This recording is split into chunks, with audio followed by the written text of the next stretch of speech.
Hey guys, how you doing? Here, we finally made it to the Bruce Peninsula National Park, the northern tip of the Bruce Peninsula, jutting out into Lake Huron. Huge lake. And we're gonna go see some stuff. Here we go. I'm on this, they have these bike paths everywhere, which is great. I'm gonna try not to kill myself here. I'm breaking the law because I'm not wearing a helmet. And we're gonna go to the Grotto, which is this exposed rocky formation on the leeward side of the Bruce Peninsula. Now, everywhere on the Great Lakes, the prevailing winds are always coming from the northwest. So the northwest exposed shores usually have lots of waves and sandy beaches because most of the rock formations here are sandstone, dolostones, and limestones. And when the waves hit those rocks, they weather those rocks, and all the sand piles up on the with the windward side. On the leeward side, kind of the southeast exposures, that doesn't happen, and you get rocky cliffs. So you've all seen a beach before, but we're going to go to the leeward side of the northern tip of the Bruce Peninsula, and there's some pretty amazing rock formations and caves, and hopefully we can have a good look at them. So I'm going to ride my bike there from the campground and try not to die as I explain this to you guys. This is a lake to my left here, Cypress Lake.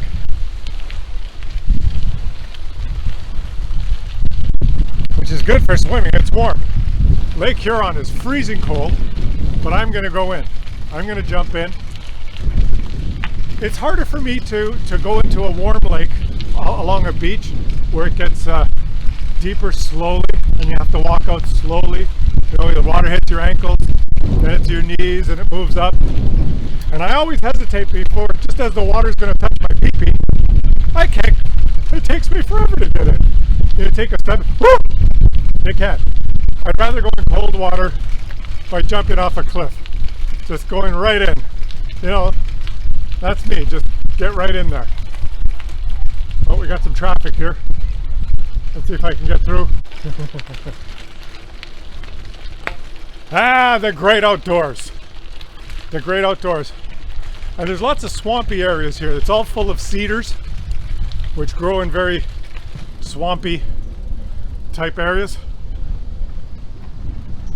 Don't fall. It's a good thing I'm an expert mountain biker. Incroyable. Where do we go now? I think I go this way. Oh! More people. It's very crowded here. We are in Ontario. Very crowded.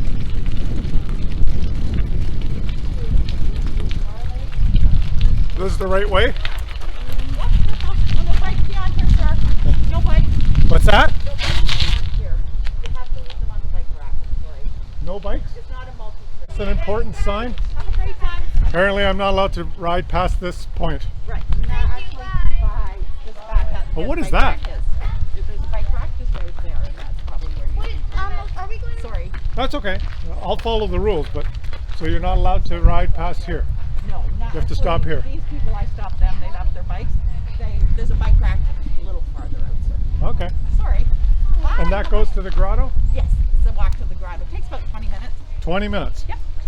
5 minutes by bike, but 20. So I'm in Ontario. There's a lot of rules, and apparently I'm not allowed to go there. We have to stop the video. I'm not allowed to go to the grotto because the Ontario government wants to protect me from myself. Let's see what's happened here. I missed a very important bit of information. Here it is. I'll show you. No bicycles beyond this point. Aucune bicyclette n'est permise au-delà de ce point. So we're gonna have to start over. We're gonna go back, put the bike away, and we have to walk because it's illegal for me to ride my bike here. We are in Ontario. Okay, I'm back. I'm on the non-multi-use trail now. I had to bring my bike back. Let's continue. As you can see, this particular trail now is very dangerous, and if I were allowed here with my bicycle, chaos could ensue. So I have to walk the rest of the way. Let's go. There's more information here, guys. They're approaching more information. What is this? We're at a bit of a juncture here. What is this? We just want to make sure that we don't break any more rules. I think it says no drinking wine, no camping, no fires, no drones, no disposing of apple cores, and no picking flowers.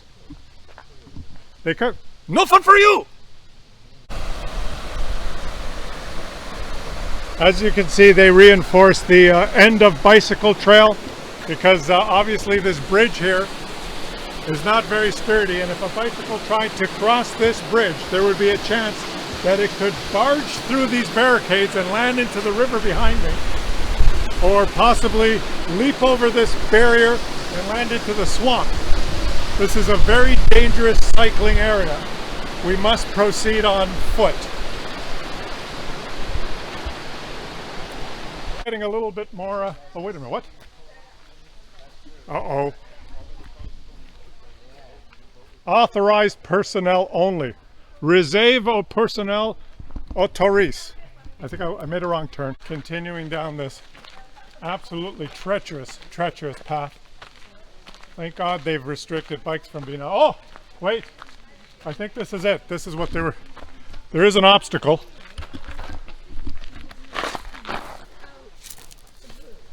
I believe that's the biggest obstacle I've been able to identify, but thank God I'm not on my bike, because if I had hit that, I might have, they might have had to fly in the emergency crew to save me. Minute warnings. Oh, there's more. There's more. No campfires or charcoal barbecues. Garbages are located at the head. Okay, let's keep going. What? There's more. No climbing. Physical distancing is not possible. Please enjoy the grotto view from above. No climbing. Warning, water safety. Tragically, someone dies almost every year along the park's Georgian Bay shoreline. It is usually a young man, 18 to 30. Ha, I'm safe. The conditions can be extremely dangerous. Cold water. It can cause sudden shock or impair your ability to swim. The water is deep. That's bad. Strong waves may pull you away from the shore, smash you on rocks. Weather and water conditions can change quickly. Emergency rescue is very difficult here and can take a long time. Like, this is a dangerous place we've come to, okay? There's no bicycles, there's no eating apple cores, there's no drinking wine. You're not allowed to climb, you're not allowed to jump. There's a snake here. And there's snakes. It's crazy. It's nuts, I tell you. But we're going to keep going. We're going to keep going. Here we go. We've made it to the secluded, amazing point of the Bruce Peninsula in Ontario, where you're free to enjoy nature. Let's see. We're almost there.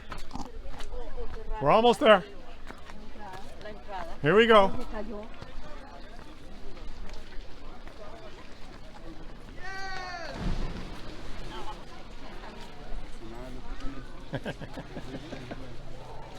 Le Grotto. I wonder, in French is it called Le Grotto, and in English it's called the Grotto?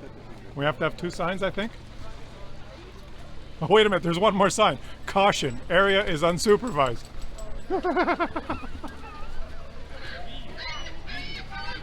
Let's go down and take a closer look.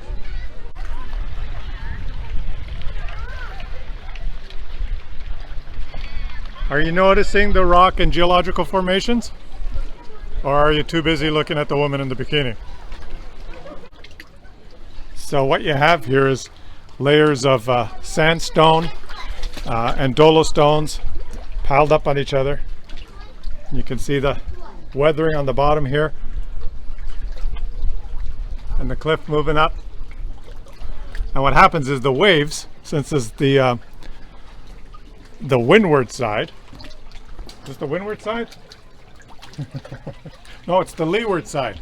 Yeah, the windward side has the beaches. The leeward side is calm unless there's a storm, and then the waves come crashing in here and they hit these cliffs and weather the bottom of the cliff, and the sandstones wear out.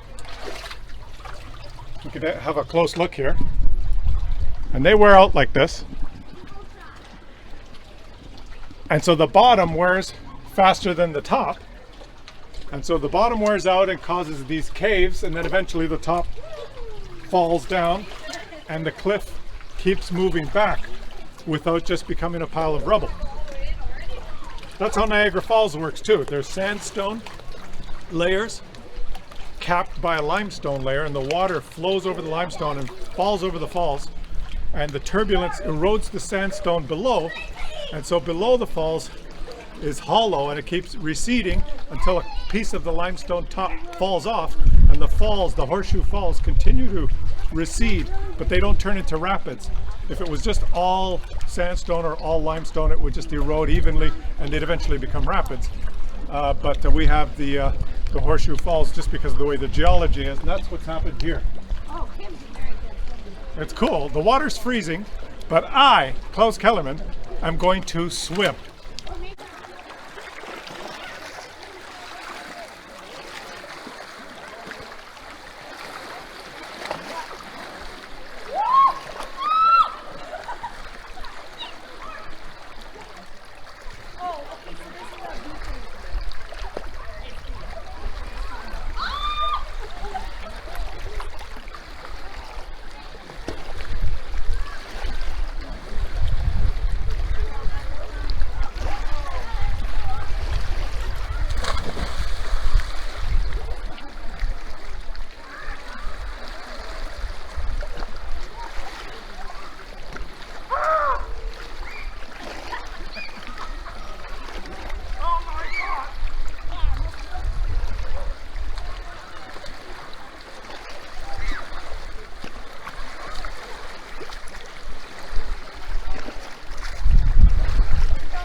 You can see here as well, the bottom layers of sandstone have eroded, and then the layers above that are a little bit harder weathered better, and so it produces these overhanging cliffs.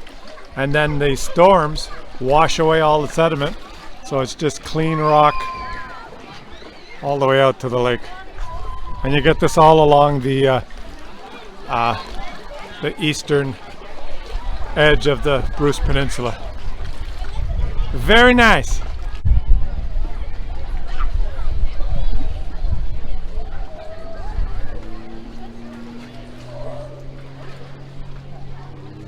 We're going to try the one-handed climbing technique.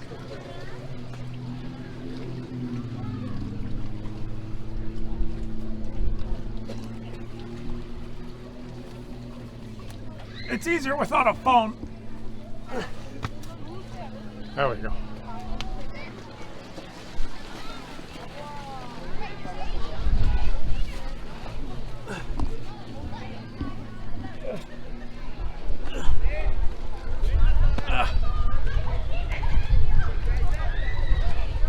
Well, guys, I hope you enjoyed the adventure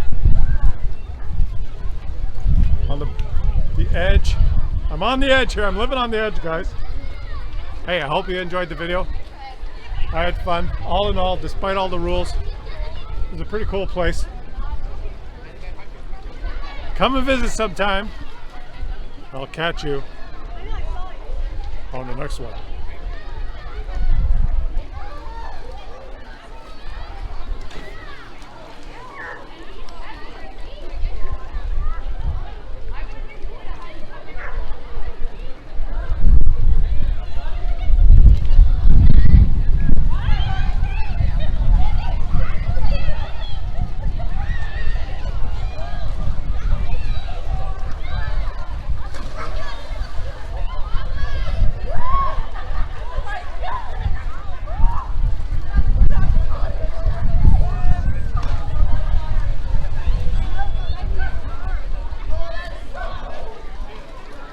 know, guys, I think this obsession with rules and restrictions has gotten a little bit too far in our society today. I mean, I probably started with good intentions, but now it's all driven because of worry about a liability, right? Like there's probably someone at some point that might have been riding their bike and they fell off and scraped their knee, and they sued the park because you know, I hurt my knee and you didn't warn me that it was dangerous. And at one point maybe someone discarded an apple core, and some kid picked it up off the ground and ate it and got sick, and they said you should warn people about discarding apple cores, and so they want to warn you about everything. And it's just you know what would be a lot simpler is that when you're born, right, when you're born in the hospital, like on the exit when you leave the hospital, there should be a sign to every new human that's born that says unless otherwise posted, the earth